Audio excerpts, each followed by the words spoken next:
मछली नहीं पकड़ी जा रही है और अगर ऐसे ही चलता रहा तो यहाँ पे हम भूख से ही मर जाएंगे। तो मैं निकल जाता हूँ यहाँ से काफी सारे केल्प को इकट्ठा करने के लिए, जिसे खाकर हम एटलीस्ट जिंदा तो रह ही सकते हैं। देन उसके बाद मैं यहाँ पे काफी सारी मछलियों को भी पकड़ता हूँ एंड साथ ही यहाँ पे घूम रहे एक दो राउंड को भी मारता हूँ। देन हमारे पास जितनी भी लकड़ी होती है उसे प्लैंक्स में कन्वर्ट करके अपने बेस को थोड़ा और एक्सपेंड करते हैं एंड रात होते होते अपने चारों तरफ कुछ और सैपलिंग को भी प्लांट कर देते हैं। नाउ टाइम आ चुका है माइनिंग पे जाकर आयरन के साथ साथ कुछ और जरूरी सामान को इकट्ठा करने का। लास्ट टाइम माइनिंग के टाइम में भाई को एक आयरन और मिला था, जिससे अभी हम यहाँ पर एक शील्ड बना लेते हैं। अपने माइनिंग के रास्ते पर नीचे जाते हुए हमें काफी बड़ी सी केव दिखती है। यहाँ से नीचे जाते लाखों में ज़ॉम्बी हमारे ऊपर हमला कर देते हैं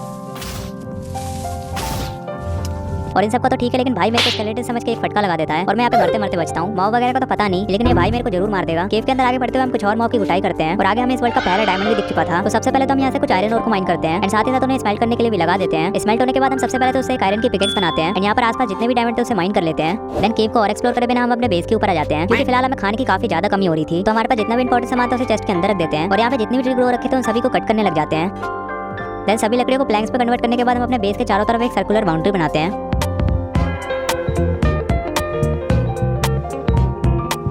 देन ट्री कट करते हुए हमारी कुछ एक्स टूट गई थी, तो मैं यहाँ पे कुछ एक्स बनाता हूँ एंड अभी आप देख सकते हो कि हमने इस पूरे सर्कुलर एरिया को फिल कर दिया है और अब हमारे बेस के ऊपर एक जादूगर भैया स्पॉन होते हैं। ये अपने सस्ते जादू की वजह से मिस्टर इंडिया बनने का ट्राई कर रहे थे, बट सबसे खास बात तो ये है कि अपने साथ साथ स्प्रूस की सैपलिंग लेकर आया था। अब तक सब कुछ ठीक से चल रहा था, तभी हमारे ऊपर फैंटम अटैक कर देते हैं। बट केव में स्केलेटन को मार के हमें कुछ बो एरो मिले थे, जिसकी मदद से मैं यहाँ पे एक फैंटम को टपकाता हूँ।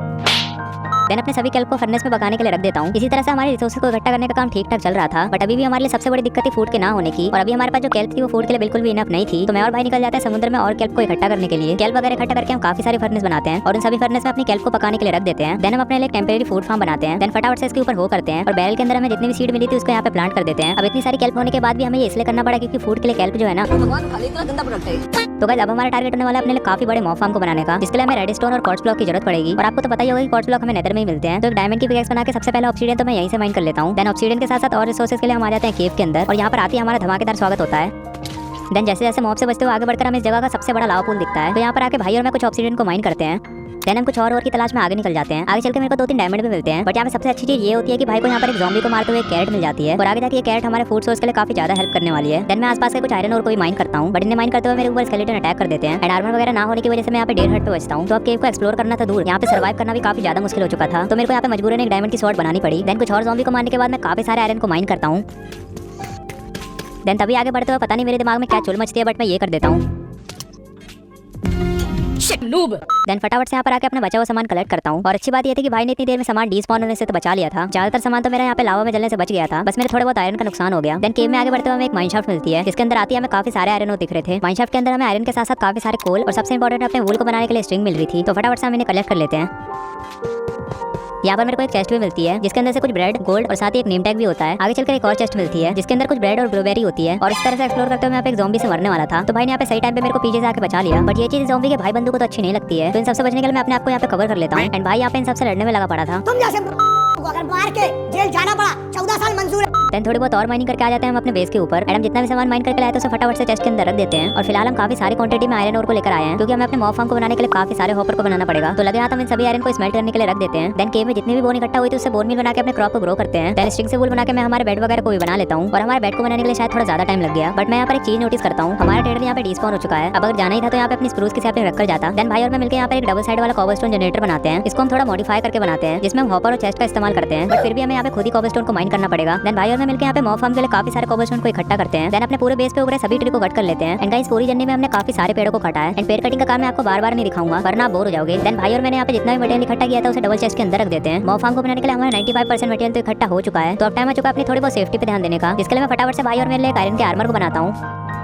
नाउ हम दोनों के पास अपना आयरन का आर्मर तो हो चुका है। तो अब टाइम आ चुका है अपने मॉब फार्म के 5% मटेरियल को इकट्ठा करने का, जिसके लिए मैं फटाफट से यहाँ पर एक नेदर पोर्टल बनाता हूँ। देन इसे लाइट अप करके भाई और मेरे लिए कुछ ब्रेड बनाता हूँ। नाउ फाइनली अब हम रेडी है नेदर में जाने के लिए। नेदर में आती सबसे पहले तो हम अपने आसपास देखते हैं और फिलहाल तो हमें यहाँ पे ठीक ठाक का स्पॉन लग रहा था। देन सबसे पहले भाई और मैं पिगलिन से मार ना खाने के लिए कुछ गोल्ड को माइन करते हैं। देन भाई के लिए गोल्डन बूट और अपने लिए गोल्डन हेलमेट बना लेता हूँ। और लिटरली पोर्टल के थोड़ा और आगे जाती है हमें क्रिम्सन और वॉक में एक साथ दिख जाती है। बट फिलहाल हमारा नेदर में आने का मेन रीजन था कॉर्ड्स को माइन करना। तो फटाफट से भाई और मैं यहाँ पे काफी सारे कॉर्ड्स को माइन करते हैं। देन इधर उधर की थोड़ी बहुत बायोम एक्सप्लोर करने के बाद हम निकल जाते हैं वापस अपने पोर्टल की तरफ। बट मुझे पता चलता है कि पोर्टल में भाई का एक पिगलिन से मैटर हो गया है। बट मैं यहाँ पे जैसी जल्दीबाजी में आता हूँ मैं नीचे गिर जाता हूँ एंड मैं यहाँ पे भाई के चक्कर में मरते मरते एक हाथ पे बचता हूँ। ये भी मेरी गलती है। नहीं भाई मेरी गलती है। नहीं मेरी गलती है। देन फिर अपने बेस के ऊपर आके सभी गोल्ड को इंगट में कन्वर्ट करता हूँ। नाउ टाइम आ चुका था हमारे एक और प्लेटफॉर्म को बनाने का, जिसके ऊपर हमारा बड़ा सा मॉब फार्म होने वाला है। तो भाई यहाँ पे लग जाता है काफी सारे वुड को कट करने के लिए एंड मैं लग जाता हूँ यहाँ पे एक और प्लेटफॉर्म को बनाने के लिए।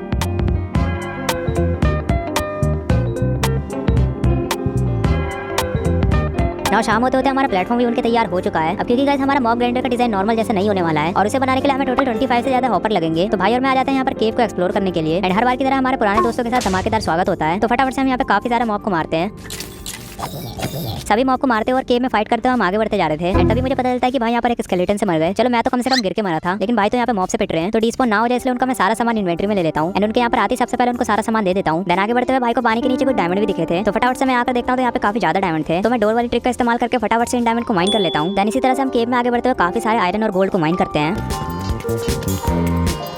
आगे चलकर हमें एक माइन शाफ्ट मिलती है, जिसकी पहली चेस्ट में से हमें कुछ गोल्ड और एक नेम टैग मिल जाता है। एंड दूसरी चेस्ट में से हमें सिर्फ कचरा ही मिलता है। देन हम अपने बेस के ऊपर आके सभी आयरन को स्मेल्ट करने के लिए रख देते हैं। एंड ज़ॉम्बी को मारते हुए भाई को एक आलू भी मिला था। अब मैं हमारे मेगा मॉब फार्म में जो भी पिस्टन, रिपीटर, रेडस्टोन जो भी लगना था उसको बना लेता हूँ। नाउ भी आप देख सकते हो कि बिल्ड करने के लिए हमारा सारा मटेरियल तैयार हो चुका है। एंड हमने जो यहाँ पे नया प्लेटफॉर्म बनाया है इसके ऊपर हम अपना मॉब फार्म बनाने वाले हैं। तो काम करते हैं, फटाफट से इसको बनाने का काम शुरू करते हैं।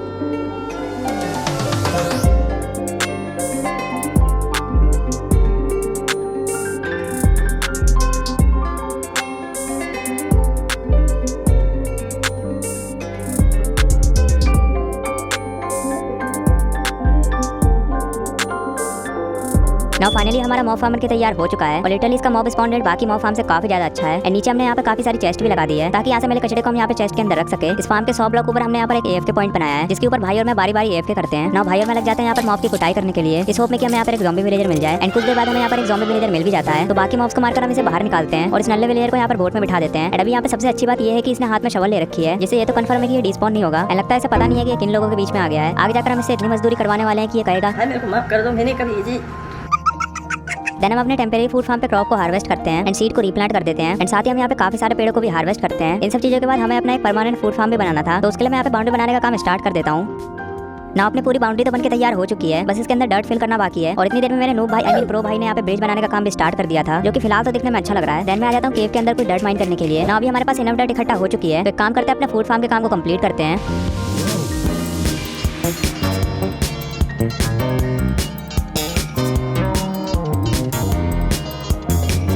एक ब्यूटीफुल से सनसेट के साथ साथ अपना फूड फार्म भी बनके तैयार हो चुका है। और इतनी देर में भाई ने मॉब फार्म के प्लेटफॉर्म को भी काफी अच्छी तरीके से डेकोरेट कर दिया था। एंड इसके ब्रिज को तो भाई ने कुछ ज्यादा ही अच्छा बना दिया। अब इतना अच्छा डेकोरेशन तो भाई से एक्सपेक्ट मैंने नहीं किया था, क्योंकि भाई एक नूब आई मीन ठीक ठाक प्रो बिल्डर है। ना भाई को केव में ज़ॉम्बी को मारते वक्त जो कैरेट मिली थी उसको मैं यहाँ पे बोन मिल की वजह से मल्टीप्लाई करने लग जाता हूँ, जिससे आगे जाकर हम अपनी गोल्डन कैरेट बनाएंगे। बोन मिल के बाद मेरे पास जितनी भी कैरेट और सीड होती है मैं उनको यहाँ पे प्लांट कर देता हूँ। अब क्योंकि हमारा बड़ा सा फूड फार्म बनकर तैयार हो चुका है, तो मैं ऐसे हमारे टेम्परेरी फूड फार्म को रिमूव कर देता हूँ। ना मैं मॉब फार्म पे थोड़ा AFK करता हूँ, जिससे कि हमें अपना दूसरा ज़ॉम्बी विलेजर भी मिल सके, क्योंकि हम अपने दोनों ज़ॉम्बी विलेजर को एक साथ क्योर कर देंगे। काफी देर तक AFK करने पर भी हमें यहाँ पे कोई भी ज़ॉम्बी विलेजर नहीं मिल रहा था। लग रहा है जिसे हमने यहाँ पे बोट में बिठाया उसने किसी को भी आने से मना कर दिया यहाँ पर। नाउ हम डिसाइड करते हैं कि जब तक हमारा दूसरा ज़ॉम्बी विलेजर आएगा तब तक अपने थोड़ा बेस को ही एक्सपेंड कर लेते हैं, जिसके लिए मैं यहाँ पर एक नए प्लेटफॉर्म की बाउंड्री बनाता हूँ। एंड भाई लग जाते हैं यहाँ पे काफी सारे ट्री को कट करने के लिए। देन उसके बाद भाई और मैं मिलकर इस पूरे प्लेटफॉर्म को फिल करने लग जाते हैं। ना अपना प्लेटफॉर्म भी बनकर तैयार हो चुका है, जिसमें आगे जाकर हमारी बड़ी सी जेल या फिर ये कह लो बड़ा सा ट्रेडिंग हॉल बनने वाला है। तो गाइस अब मेरा आर्मर पूरा डैमेज हो चुका था और मेरी चप्पल तो यहाँ पे टूट ही चुकी थी, तो मैं यहाँ पे भाई को धमका के उससे आर्मर ले लेता हूँ। अच्छा चलो ठीक है, काफी रिक्वेस्ट करने पे मिला है। देन मैं चले जाता हूँ मॉब फार्म पे AFK करने के लिए। एंड मॉब वगैरह को मार के यहाँ से मेरे को जितनी बोन मिलती है उसको ले लेता हूँ। एंड बोन मिल की वजह से अपने क्रॉप को ग्रो करके अपनी थोड़ी बहुत फार्मिंग का काम करता हूँ। ना अपने पूरी फार्मिंग का काम भी कंप्लीट हो चुका था। एंड भाई आपको यहाँ पे काम करने से ज्यादा मजे लेते हुए दिखेंगे। देन हमारे पास जितने भी कैरेट होते हैं उससे अपने गोल्डन कैरेट बना लेता हूँ। एंड उसके बाद 2 डायमंड की पिकेंस बनाता हूँ। दोस्तों हमारा नॉर्मल नेदर पोर्टल दिखने में ज्यादा अच्छा नहीं लगता, तो उसको हम ट्रांसफॉर्म करेंगे एक बड़े से नेदर पोर्टल में, जिसके लिए हमें काफी सारे ऑब्सीडियन चाहिए होंगे। तो फिर से हम नल्लो की तरह आ जाते हैं केव के अंदर। और मेरे को ये समझ में नहीं आ रहा है कि यहाँ पे इतने सारे मॉब कैसे स्पॉन हो रहे हैं। इतने मॉब तो हमारे मेगा मॉब ग्राइंडर में भी स्पॉन नहीं होते। इन मॉब से जैसे जैसे बच के हम आ जाते हैं अपने लावा पूल के ऊपर। एंड यहाँ पर भाई और मैं अपने 0.2 की स्पीड से ऑब्सीडियन को माइन करने का काम शुरू कर देते हैं। देन भाई मुझे बोलते हैं कि इस वीडियो के बाद वो मेरी सेटिंग करवा दे। अब उन्हें कैसे बताऊं कि मैं यहाँ पे खुद सिंगल मर रहा हूँ। खैर इन सब चीजों के बाद हम एक माइनशाफ्ट में पहुंचते हैं, जहाँ से हमें 1-2 चेस्ट भी मिलती है, जिसमें से हमें गोल्डन एप्पल मिल जाता है। इसी तरह केव को आगे एक्सप्लोर करते हुए हमें एक मॉब स्पॉनर मिलता है, जिसकी चेस्ट में यहाँ पे सिर्फ कचरा ही भरा पड़ा था। देन आगे चलकर भाई और मेरे को काफी सारे मॉब स्पॉनर मिलते हैं और इन सभी के अंदर थोड़ी कैजुअल लूट थी। देन भाई और मैं यहाँ से जाते जाते कुछ डर्ट भी इकट्ठा करते हैं। वापस जाते वक्त हमें यहाँ पे सुनहरे पत्थरों की केव भी दिखती है, तो भाई और मैं इसे भी माइन कर लेते हैं, क्योंकि आगे जाके हमारे काम आने वाली है। तो अब हमारा टारगेट होने वाले नेदर फोर्ट्रेस में जाकर ब्लेज रॉड को लेकर आना और अपनी जड़ी बूटी बना के अपने ज़ॉम्बी विलेजर को क्योर करना। देन हम इंपॉर्टेंट काम करने की वजह अपना दूसरा काम करने लग जाते हैं। मैं लग जाता हूँ यहाँ पर अपने कुछ नए प्लेटफॉर्म को बनाने के लिए। एंड भाई लग जाते हैं यहाँ पे अपने ब्रिज वगैरह को बनाने के लिए।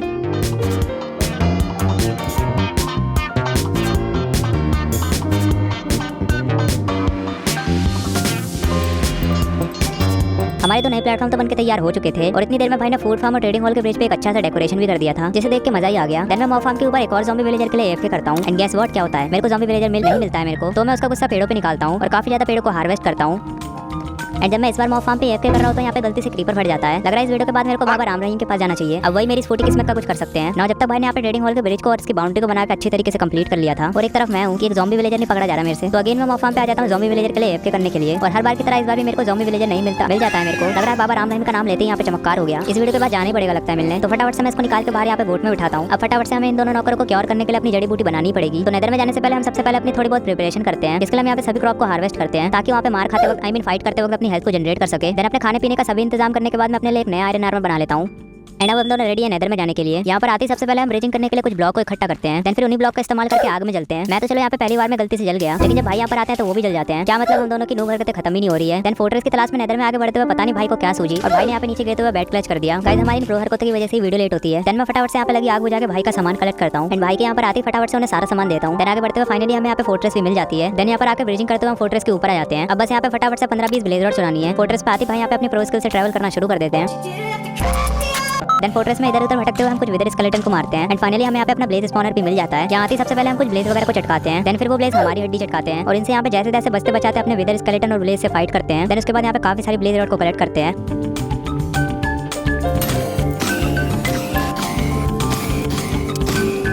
देन यहाँ से निकलते वक्त भाई जब पिगलिन को लावा की मदद से मार रहे होते हैं तो उसमें मैं भी जल जाता हूँ। ये चीज तो मैं भूल ही गया था कि भाई के होते हुए मैं सेफ रह ही नहीं सकता। वापस पोर्टल की तरफ आते वक्त हमें यहाँ पे सोल्स एंड बायो भी मिली थी, तो हम यहाँ से काफी सारे बोन ब्लॉक को इकट्ठा कर लेते हैं। देन जैसे हम अपने बेस के ऊपर आते हैं यहाँ पर एक ट्रेडर स्पॉन हो रखा था। एंड इसकी ट्रेड देख के आप अंदाजा लगा ही सकते हो कि अब हम इसके साथ क्या करने वाले हैं। नहीं चिंता मत करो, हम इसको नहीं मारेंगे। हम डिसाइड करते हैं कि इसको इसकी गलती के लिए एक यूनिक सजा देनी चाहिए। तो हम डिसाइड करते हैं कि इसको जिंदगी भर के लिए यहाँ पे बंदी द्वारपाल बनाना चाहिए। तो अब अपने मेन काम पर आते हैं। सालों से वेट कर रहे हैं अपने ज़ॉम्बी विलेजर को क्योर करने पर, तो फटाफट से मैं उनके लिए यहाँ पे पोशन बनाने का काम शुरू कर देता हूँ। नाउ फाइनली हमारी खट्टी मीठी जड़ी बूटी बनके तैयार हो चुकी है। देन इन पे खट्टी मीठी जड़ी बूटी मार के एक गोल्डन एप्पल खिलाता हूँ। एंड हमसे एस्केप करने के लिए डिस्पॉन ना हो जाए इसलिए यहाँ पे कुछ बेड और जॉब ब्लॉक रख देता हूँ। नाउ भी आप देख सकते हो कि भाई ने हर प्लेटफॉर्म की बाउंड्री और उसके ऊपर लैंप लगा के यहाँ पे अच्छे से डेकोरेशन कर दिया है। और इतनी देर में हमारे दोनों मजदूर विलेजर भी क्योर हो चुके थे। अब क्योंकि इन्हें ये प्लान पता चल गया था कि हम इनसे मजदूरी करवाने वाले हैं, तो हमसे एस्केप करने के लिए कभी भी डिस्पॉन हो सकते हैं। इनके प्लान को फ्लॉप करने के लिए मैं यहाँ पे एक एनविल बनाता हूँ और इनके लिए बढ़िया से नाम सोचता हूँ। एक का नाम मैं खट्टा रखता हूँ और दूसरे का नाम मीठा रखता हूँ। खट्टे वाले का तो ठीक है, लेकिन शायद मीठे वाले को अपना नाम पसंद नहीं आया। तुम जैसे अगर मार के जेल जाना पड़ा तो अब टाइम आ चुका था इनके लिए एक बड़े से ट्रेडिंग हॉल को बनाने का, जिसके लिए भाई और मैं यहाँ पे कॉबलस्टोन को इकट्ठा करने का काम शुरू कर देते हैं। और इसके बाद हम काफी सारे ट्री को भी हार्वेस्ट करते हैं और जितनी बड़े वाले ट्री की लीव्स होती है उसमें आग लगा के इस जगह को क्लीन करते हैं। और तभी हमें पता चलता है कि यहाँ पे बैठे ट्रेडर ने हमारे बेस को एस्केप कर लिया है, बट उसके अलावा अभी भी हमारे कब्जे में है। देन मैं ट्रेडिंग हॉल को बनाने के लिए कुछ और मटेरियल को क्राफ्ट करता हूँ। एंड अभी आप देख सकते हो कि हमारे ट्रेडिंग हॉल को बनाने के लिए सारा मटेरियल इकट्ठा हो चुका है। तो एक काम करते हैं, फटाफट से इसको बनाने का काम शुरू करते हैं। अब सिनेमैटिक में एंजॉय करो।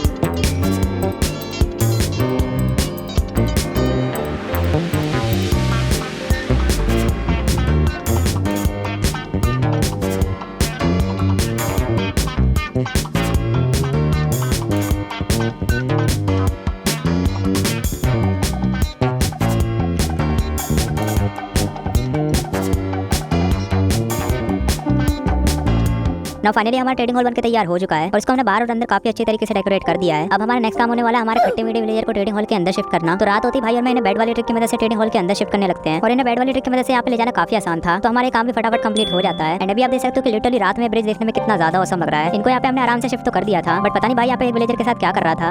नेक्स्ट डे की मॉर्निंग होती है मैं कैरेट की मदद से अपने खट्टे मीठे को ब्रीड करवा देता हूँ। तभी यहाँ पे हमें चटपटा मिलता है। देन पता नहीं भाई उसके साथ भी क्या करने लग गए थे।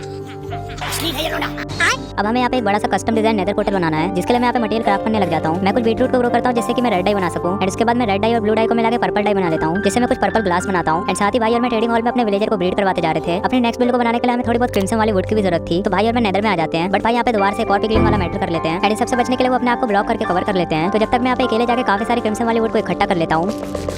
एंड जब मैं यहाँ पर वापस आता हूँ भाई अपना जुगाड़ लगा के इनको डिस्ट्रैक्ट कर देता है और इन सभी से बच जाता है। अब हमारे पोर्टल को बनाने के लिए अपने सारे मटेरियल तो इकट्ठा हो चुके हैं। तो काम करता है फटाफट से इसको बनाने का काम शुरू करते हैं।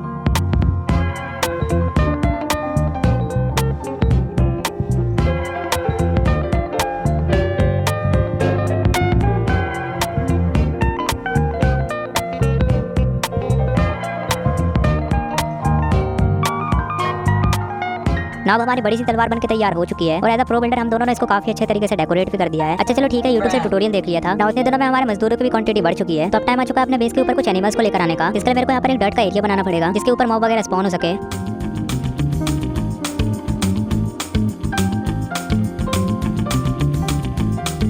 एंड अगर आपको याद होगा कि स्टार्टिंग लेवल में 3 ग्रास ब्लॉक भी थी, तो मैं उसे यहाँ पे ले लेता हूँ एंड इस ग्रास को मैं इस डर्ट के एरिया में लगा देता हूँ, जिससे कि ये सभी डर्ट के ऊपर फैल सके और हमारे प्यारे प्यारे से एनिमल यहाँ पे स्पॉन हो सके। ग्रास ब्लॉक पूरे एरिया में फैल जाए इसलिए मैं कुछ दिनों तक एएफके करता हूँ एंड जब तक भाई यहाँ पे पेड़ों को काटने का काम करते हैं। एंड अभी आप देख सकते हो कि लगभग पूरे एरिया में ग्रास फैल चुकी है। जब मैं यहाँ पर एएफके कर रहा था भाई यहाँ पे कुछ ये लिख कर गया है। अब इन चीजों से आजकल के बच्चे भी नहीं डरते हैं, पता नहीं भाई ने क्या ही सोच के लिखा है। गजब बेइज्जती। तो भाई लोग अभी फिलहाल हमारा बेस दिखने में कुछ ऐसा लगता है एंड अभी हम डिसाइड करते हैं कि हमें अपने पूरे बेस के चारों तरफ एक बाउंड्री बनानी चाहिए, जिसमें हमारी 2 नेदर की बायोम, एक एंड बायोम और एक ओवरवर्ल्ड का फॉरेस्ट होगा एंड साथ ही हमारे 2 बीकन के लिए अलग अलग प्लेटफॉर्म भी होंगे। तो फटाफट से इनकी बाउंड्री और प्लेटफॉर्म बनाने का काम शुरू करते हैं।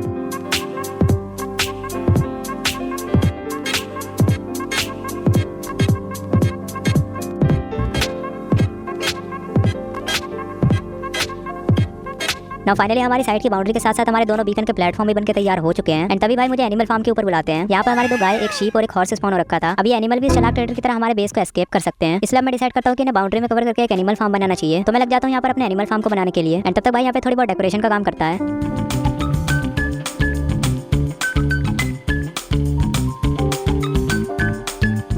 अपना एनिमल फार्म तो बनके तैयार हो चुका था एंड साथ ही साथ भाई ने यहाँ पे कुछ प्लेटफॉर्म पे भी अच्छी डेकोरेशन करती थी। तो मैं कुछ वीट को हार्वेस्ट करके अपने एनिमल को ब्रीड करवाता हूँ, क्योंकि भाई और मैं अभी तक यहाँ पे गाजर मूली सब्जियां खाकर पक गए हैं। अब क्योंकि हमने अपने एनिमल के रहने के लिए एक अच्छा सा फार्म बना दिया है, तो फाइनली टाइम आ चुका अपने विलेजर से मजदूरी करवाने का। अब एक लाइब्रेरियन को विलेजर को बनाने के लिए हमें लेक्टन की जरूरत पड़ेगी और उसे बनाने के लिए अभी हमारे पास लेदर तो बिल्कुल नहीं है। लेदर के लिए मैं यहाँ पे एस्केप किए हुए चालाक ट्रेडर के लांबा को मारता हूँ एंड तभी भाई मुझे बताते हैं कि मॉब फार्म की छत पर भी एक ट्रेडर स्पॉन हो रखा है। तो मैं लेदर के लिए इन दोनों लांबा को भी मारता हूँ और इसके बेकार ट्रेड देखने के बाद इसे भी मारता हूँ। देन मैं बुक शेल्फ बना के एक लेक्टन बनाता हूँ और आ जाता हूँ अपने ट्रेडिंग हॉल के अंदर। एंड अभी हमें एक ऐसा विलेजर चाहिए जो अच्छी बुक के साथ साथ बुक शेल्फ को भी सेल करे, जिससे हम और भी लेक्टन बना के इनसे मजदूरी करवाएंगे। तो मैं लग जाता हूँ यहाँ पर अपने उस खास विलेजर की तलाश में।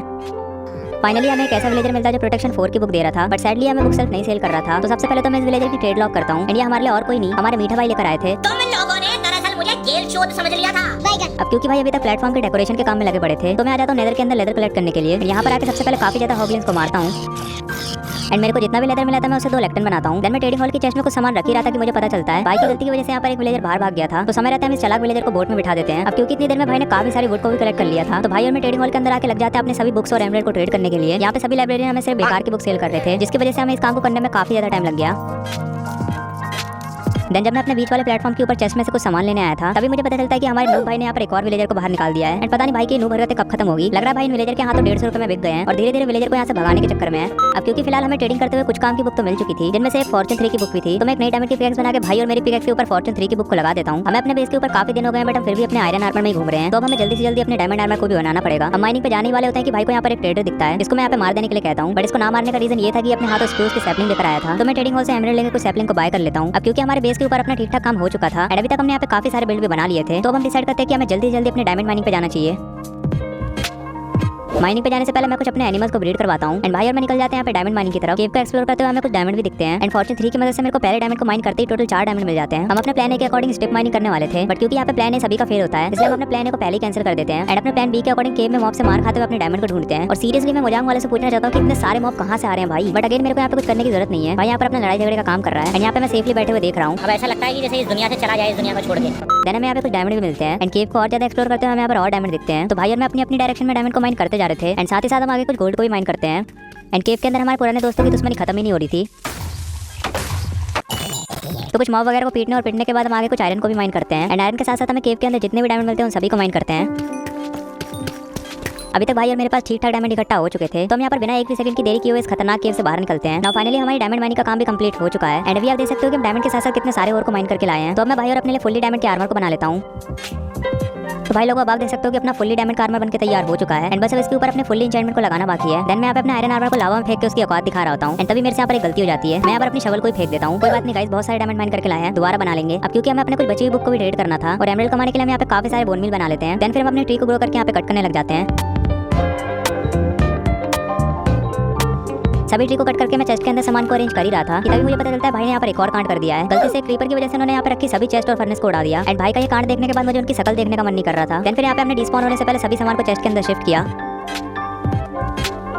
तो कल मैंने आपको वीडियो के स्टार्टिंग में बताया था कि हम अपने फुल्ली मैक्स 2 बीकन को बनाने वाले हैं, जिसके लिए हमें एक नहीं 2 आयरन फार्म बनाने पड़ेंगे। तो पहले आयरन फार्म को भाई एनिमल फार्म के ऊपर बनाते हैं एंड दूसरे को मैं यहाँ पे स्वॉर्ड वाले प्लेटफॉर्म के ऊपर बनाता हूँ।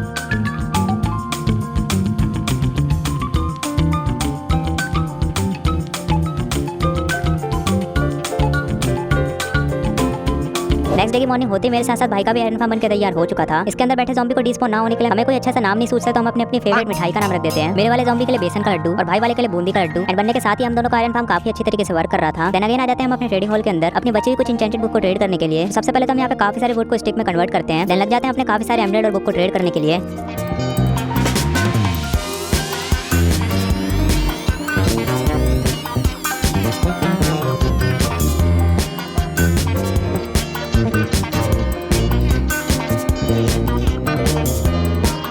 फाइनली इतनी दिनों की मेहनत के बाद हमारा सभी बुक्स को ट्रेड करने का काम कंप्लीट हो चुका है। देन फिर मैं अपने एनिमल फार्म के अंदर आकर अपने काऊ वगैरह को ब्रीड करवाता हूँ। एक नई पिकेक्स बना के उसके ऊपर सिल्टेज और मेंडिंग की बुक लगाता हूँ। जैसा कि मैंने आपको अपने ब्लूप्रिंट में बताया था कि हम अपने बेस के चारों तरफ नेदर की 2 बायोम बनाएंगे। इसके लिए मैं नेदर के अंदर जाकर सिल्टेज और क्रिम्सन और वॉफ की ग्रास को कलेक्ट करना पड़ेगा। तो मैं बिना देरी किए नेदर के अंदर आ जाता हूँ। यहाँ पर आती फटाफट से अपनी ग्रास कलेक्ट करने का काम शुरू कर देता हूँ।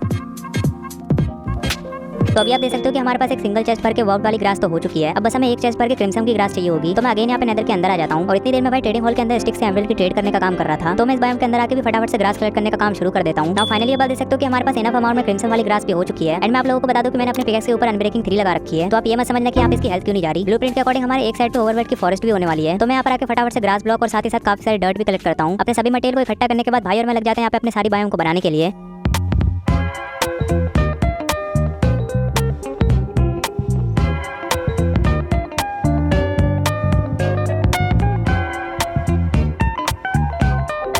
नाउ भी हमारी नेदर की दोनों बायोम बनकर तैयार हो चुकी है। अब बस रह गया है हमारे ओवरवर्ल्ड की फॉरेस्ट को बनाना। तो भाई और मैं यहाँ पे बिना देरी किए हुए इसे बनाने का काम भी शुरू कर देते हैं।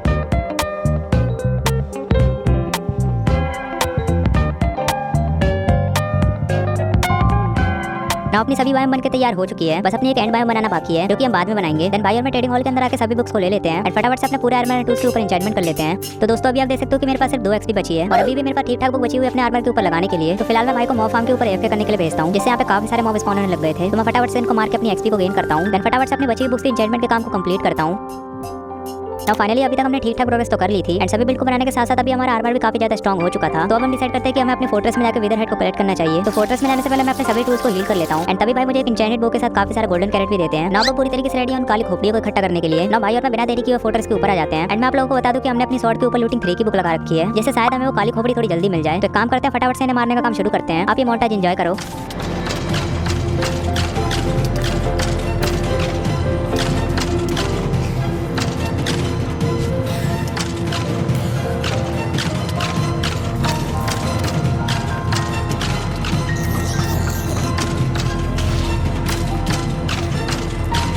काफी देर यहाँ पर पीटने के बाद मेरे पास टोटल 4 विदर हेड हो चुके हैं। एंड भाई के 2 विदर हेड मिला के हमारे पास टोटल 6 विदर हेड हो चुके हैं। देन हमें आसपास और एक्सप्लोर करते हुए यहाँ पर एक बेस्टियन दिखती है। फिलहाल हमें यहाँ की किसी भी लूट से ज्यादा मतलब नहीं है। हमें बस अपने नेदरराइट के आर्मर को बनाने के लिए स्मिथिंग टेबलेट चाहिए होगा। देन मुझे पता चलता है कि भाई यहाँ पर 2-3 ब्रूट से मैटर कर लेते हैं। एंड मैं उनको बचाने जाता हूँ, ये ब्रूट मेरे पीछे पड़ जाते हैं।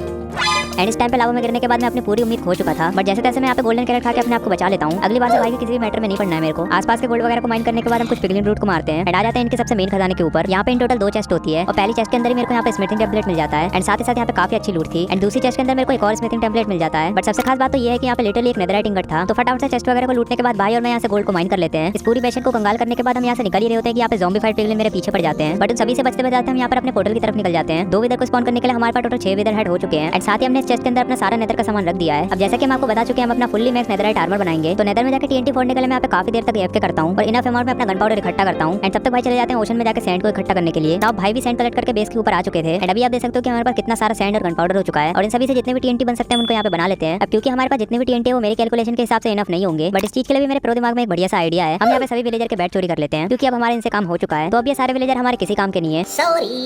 देन सभी चीजें इकट्ठा होने के बाद भाई और मैं यहाँ पे नेदर के अंदर आ जाते हैं। एंड यहाँ पर अपना गोला बारूद लगाने के लिए रास्ता बनाते हैं। देन फटाफट से अपने TNT लगाने का काम भी शुरू कर देते हैं।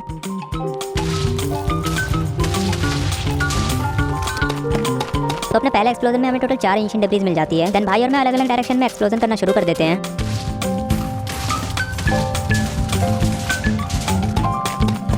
अभी तक भाई और मैंने टोटल मिला के 15 से 20 एंशिएंट डेब्रिस इकट्ठा कर ली थी। तो अब हम करने वाले थे अभी तक का यहाँ का सबसे बड़ा धमाका। एंड जैसे TNT फूटते हैं, 1-2 TNT मेरे ऊपर आ जाते हैं। बट पता नहीं कैसे, लेकिन मैं यहाँ पे बच जाता हूँ। देन फिर यहाँ पर हमें काफी सारे एंशिएंट डेब्रिस मिलते हैं। देन वापस जाते हुए भाई याद दिलाते हैं कि हम पल कलेक्ट करना तो भूल ही गए हैं। देन फटाफट से यहाँ पे हम पल कलेक्ट करने का काम भी शुरू कर देते हैं। तो दोस्तों अब हमारा A to Z नेदर का सारा काम कंप्लीट हो चुका है। देन हमारे पास जितनी भी एंशिएंट डेब्रिस होती है मैं भाई के मेगा स्मेल्टिंग एरिया में इसको स्मेल्ट करता हूँ। अब क्योंकि हम बेशन के अंदर से अपने 2 स्मिथिंग टैबलेट को लेकर आ चुके हैं और हमारे पास पहले के जितनी भी डायमंड पड़े हुए थे उससे इसको ड्यूप करते हैं। और इतनी देर में हमारा एंशिएंट डेब्रिस भी स्मेल्ट हो चुका था। देन फटाफट से इसे मैं नेदरराइट इंगट में कन्वर्ट कर लेता हूँ। तो फटाफट से अपने और भाई के आर्मर को नेदरराइट में अपग्रेड करते हैं। तो फाइनली अब हम दोनों नेदरराइट में अपग्रेड हो चुके हैं एंड अभी मेरे पास बस 3 नेदरराइट इंगट बचते हैं। अब 3 इंगट की वजह से हम में से किसी एक के पास ही 2 नेदरराइट के टूल्स हो सकते हैं। तो मैं अपना बड़ा दिल दिखाते हुए भाई को 2 नेदरराइट के टूल्स दे नहीं देता हूं। मैं 2 नेदरराइट के टूल्स अपने पास रख लेता हूं। वैसे भी वो नुबड़ा इसका क्या करेगा। तू मुझे गलत मत बोल, तू खुद की औकात देख। तो अब टाइम आ चुका अपनी काली चिड़िया को मार के तो विदर को डिफीट करने का, जिसके लिए हम यहाँ पे कुछ प्रिपरेशन करते हैं। एंड हमारी प्रिपरेशन के नाम पे बस इतना ही था कि हम कुछ गोल्डन एप्पल को बना के कुछ आईओ फेंडर बनाते हैं। पहली आईओ फेंडर फेंकने के बाद वो कुछ इस डायरेक्शन में जा रही थी, तो मैं अपने ड्राइवर के साथ बैठ के इस बड़े समुद्र में निकल जाता हूँ। एंड अभी आप जो हमारे पीछे देख रहे हो इसे हमारी तरह इग्नोर करना, क्योंकि इस वीडियो में तो हम इसके अंदर नहीं जाने वाले हैं। देन आगे चल के हमें वो लोकेशन भी मिल जाती है जिसके नीचे स्ट्रॉन्ग होल्ड होता है। यहाँ तक पहुंचने में ज्यादा टाइम तो नहीं लगा, बस फटाफट से अपना पोर्टल रूम भी मिल जाए। बट उससे पहले हमें यहाँ पर एक चेस्ट मिलती है जिसकी लूट देखने के बाद लग रहा था कि इनको सामने से कुछ देके जाऊँ। आगे स्ट्रॉन्ग होल्ड की तलाश में मैं एक लाइब्रेरी के अंदर पहुंचता हूँ जहाँ से मेरे को 2 आर्मर ट्रिम मिल जाते हैं। एंड तभी भाई मुझे बताते हैं कि उन्हें भी एक सेकंड लाइब्रेरी मिली है जिनकी चेस्ट में कुछ और आर्मर ट्रिम थे। एंड इसी तरह ढूंढते हुए फाइनली हमें अपना पोर्टल रूम भी मिल जाता है। तो यहाँ का स्पॉनर तोड़ के फटाफट से मैं यहाँ पे आईओ फेंडर को लगाने लग जाता हूँ। एंड बची हुई 2 आईओ फेंडर भाई लगा देते हैं। तो फाइनली उस अंडरटेकर को गुड बाय कहने का टाइम आ चुका है। यहाँ पर आते भाई निकल जाते हैं फाइट करने के लिए। लग रहा है इन्हें पिटने की पीटने की जल्दी है। एंड अभी आप देख सकते हो कि यहाँ का व्यू खतरनाक होने के साथ कितना ज्यादा औसम लग रहा है। देन टाइम आने पर क्लच करने के लिए हम यहाँ से कुछ एंडर को इकट्ठा करते हैं। अब क्लच होगा कि नहीं होगा वो तो पता नहीं, बट हम इन्हें फिर भी कलेक्ट कर लेते हैं। पॉल वगैरह कलेक्ट करने के बाद भाई और मैं लग जाते हैं टावर के ऊपर रखी सभी क्रिस्टल को फोड़ने के लिए। सभी क्रिस्टल फोड़ने के बाद भाई और मैं एंडर ड्रैगन में कुटाई लगाने का काम शुरू कर देते हैं।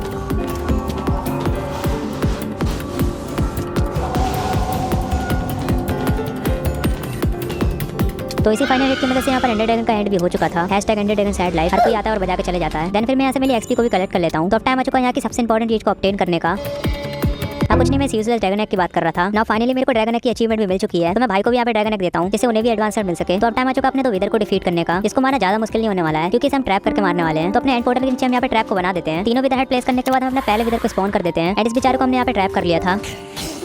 ऐसा हमें लग रहा था, पता नहीं शायद 1-2 ब्लॉक इधर उधर लग जाता है। तभी अभी इधर यहाँ से बाहर निकल गया है। तो भाई और मैं थोड़ी हिम्मत करके इसको मारने का काम शुरू करते हैं। और लिटरली भाई और मैंने इसे बो की मदद से ही काफी ज्यादा डैमेज कर दिया था। और यहाँ पर हम इसे इसलिए मार भी देते हैं। एंड फाइनली हमारे हाथ अपना पहला नेदर स्टार भी लग चुका था। देन हम सोचते हैं पहला विदर तो गलती से बाहर निकल गया था, दूसरे विदर को यहाँ पे ट्रैप करके मार देते हैं फटाफट से। बट मेरी प्रो स्किल की वजह से ये विदर भी बाहर निकल जाता है। और अगेन भाई और मैं इसे ओपन में फाइट करने का काम शुरू कर देते हैं।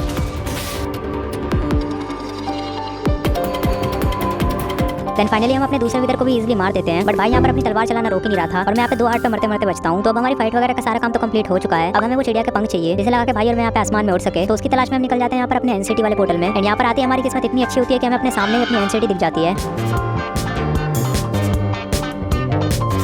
एंड सबसे अच्छी बात ये थी कि यहाँ पर एक शिप भी होती है। तो सबसे पहले हम यहाँ पे दरवाजे पे बैठे कुछ शलकर को मारते हैं। अंदर जाकर हम यहाँ पर एक 2 चेस्ट मिलती है जिसके अंदर सिर्फ कचड़ा होता है। एंड आगे बढ़ते हुए हम यहाँ पर काफी सारे शलकर को मारते हैं, जिससे मैं यहाँ पर 2 शलकर बॉक्स बनाता हूँ। एंड मेरे को जो भी इंपॉर्टेंट सामान था उसे शलकर बॉक्स के अंदर रख देता हूँ। ऊपर जाकर हमें 2 और चेस्ट मिलती है जिसके अंदर बाकी सामान के साथ कुछ डायमंड भी मिल जाते हैं। देन भाई और मैं बिना देरी किए हुए शिप के ऊपर पल करते हैं। एंड यहाँ पर आके फटाफट से शलकर को मारते हैं। देन चेस्ट में रखी हुई बेकार लूट को लूटते हैं। एंड फाइनली हम यहाँ से अपना इलाइटर भी ऑब्टेन कर लेते हैं। अब हमें मेरे लिए तो एक इलाइटर मिल चुकी है, तो भाई की दूसरी इलाइटर के लिए क्यों ही मेहनत करनी। एंड जब मैं यहाँ से ड्रैगन हेड को कलेक्ट करने लगता हूँ ये वॉइड में गिरने लगता है। और मैं जैसे इसको बचाने के लिए नीचे कूदता हूँ मैं सिर्फ अपने आप को ही बचा पाता हूँ। अब क्योंकि भाई अपनी दूसरी इलाइटर के लिए भी काफी ज्यादा जिद कर रहा था, तो भाई और मैं निकल जाते हैं अलग अलग डायरेक्शन में इलाइटर को ढूंढने के लिए। काफी देर ट्रैवल करने के बाद मेरे को एक एंड सिटी मिलती है। इसके अंदर आके मेरे को 2 चेस्ट मिलती है जिसके अंदर नॉर्मल से लूट थी। बट सैडली इस एंड सिटी में शिप नहीं होती है। तो मैं निकल जाता हूँ यहाँ पर दूसरी एंड सिटी की तलाश में। एंड काफी देर ट्रैवल करने के बाद भी मेरे को कोई एंड सिटी नहीं मिल रही थी। एंड तभी भाई को एक एंड सिटी मिल जाती है। तो फटाफट से उनके दिए हुए कॉर्ड्स को फॉलो करके मैं एंड सिटी के अंदर आ जाता हूँ। एंड सबसे अच्छी बात ये होती है कि एंड सिटी के अंदर शिप भी थी।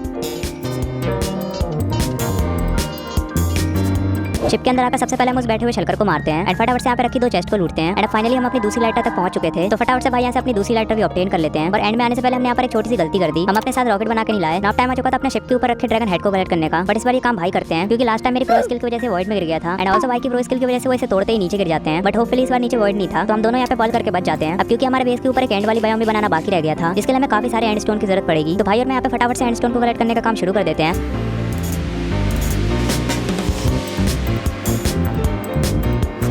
ना भी आप देख सकते हो कि लगभग 1.5 शलकर भर के हम अपने एंड स्टोन को कलेक्ट कर चुके हैं, जो कि हमारे अकॉर्डिंग इनफ होगा। देन हमारा एंड में सारा काम कंप्लीट हो चुका था, तो हम अपने ओवरवर्ल्ड के पोर्टल की तरफ निकल जाते हैं। एंड अभी आप इन शलकर बॉक्स के अंदर देख सकते हो कि मैन सिटी से क्या क्या लूट कर लाए हैं। अब क्योंकि हमने अपने सारे फाइटिंग वगैरह के काम को कंप्लीट कर लिया है, तो टाइम आ चुका है भाई और मेरे लिए एक शानदार हाउस को बनाने का, जिसके लिए हम सबसे पहले तो लग जाते हैं काफी सारे कोबलस्टोन को माइन करने के लिए। देन उसके बाद वुड के लिए हम काफी सारे ट्री को भी हार्वेस्ट करते हैं।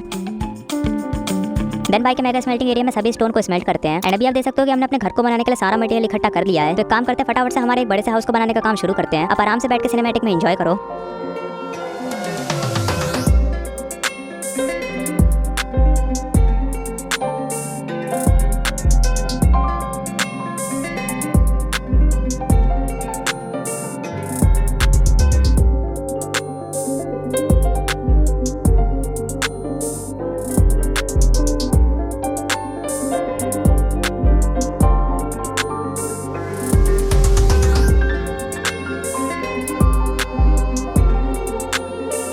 ना फाइनली हमारा बढ़िया सा हाउस बनकर तैयार हो चुका था एंड इसे हमने बाहर के साथ साथ अंदर से भी अच्छी तरीके से डेकोरेट कर दिया है, जो कि सामने से देखने में काफी बढ़िया लग रहा है। अब क्योंकि इसके सामने की जगह थोड़ी बहुत खाली खाली सी लग रही थी, तो भाई और मैं यहाँ पे एक बड़े से कस्टम ट्री को बनाने का डिसाइड करते हैं।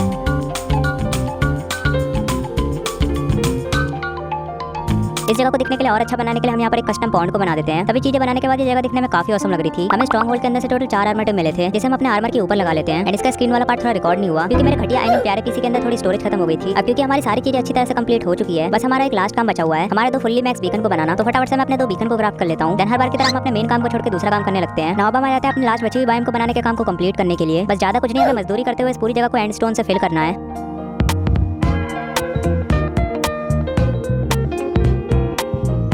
हमारी पूरी जगह को एंडस्टोन से फिल करने के बाद मैं आ जाता हूँ हमारे कोरस फ्लावर को लेने के लिए एंड तभी मैं थोड़ा बहुत टाइम पास करते हुए अपने कोरस ब्रूट वाले नशे करता हूँ। देन तभी मेरे को हमारे कस्टम ट्री के नीचे एक ट्रेडर दिखता है। ये अपने साथ कुछ बकेट ऑफ फिश लेकर आया था, तो मैं ट्रेडिंग हॉल से कुछ एमरल्ड लेके इसे बाय कर लेता हूँ। ये फिश हम ओशन में भी जाके पकड़ सकते थे। अब क्योंकि हम काफी ज्यादा अमीर हो चुके हैं, तो अब हम ये छोटे मोटे काम नहीं करने वाले। ना मैंने अपनी सभी फिश को पॉन्ड के अंदर तो डाल दिया था, बट अब टाइम आ चुका अपने कोरस फ्लावर को यहाँ पे प्लांट करने का।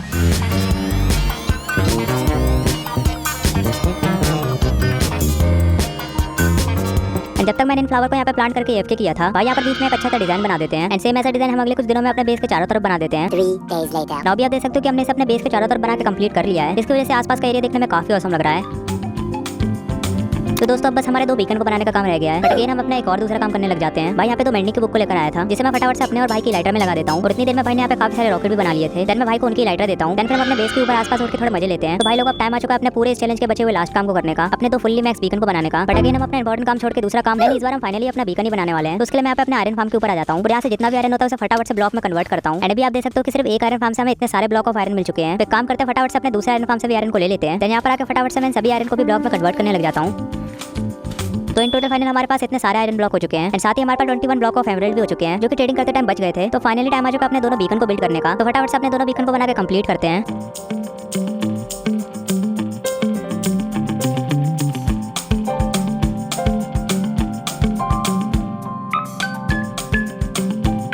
और इसी के साथ हमारे चैलेंज का आखिरी काम भी कंप्लीट हो चुका है। और इसी खुशी पे भाई यहाँ पे पटाखे फोड़ने लग गए थे। 2 बीकन बनाने के बाद भी हमारे पास इतने सारे ब्लॉक ऑफ आयरन बचे हुए हैं, जिसे हम 2 और बीकन बना सकते हैं। बट आज की वीडियो में इतना ही रखते हैं। एंड गाइस इस पूरी वीडियो को बनाने के लिए लिटरली मेरे को अभी तक का सबसे ज्यादा टाइम लग गया। तो बस मैं आपसे इतना ही कहना चाहूंगा कि इस पूरी मेहनत के लिए आप इस चैनल को एक सब्सक्राइब दे दो एंड फटाफट से अभी कमेंट करके बताओ कि आप इस पूरे बेस को या फिर ये कह लो कि इस पूरी कंट्री को 100 में से कितने नंबर देना चाहोगे। एंड हाँ, अपना कमेंट करना मत भूलना। मैं मिलता हूँ आपसे नेक्स्ट वीडियो में, तब तक के लिए गुड बाय।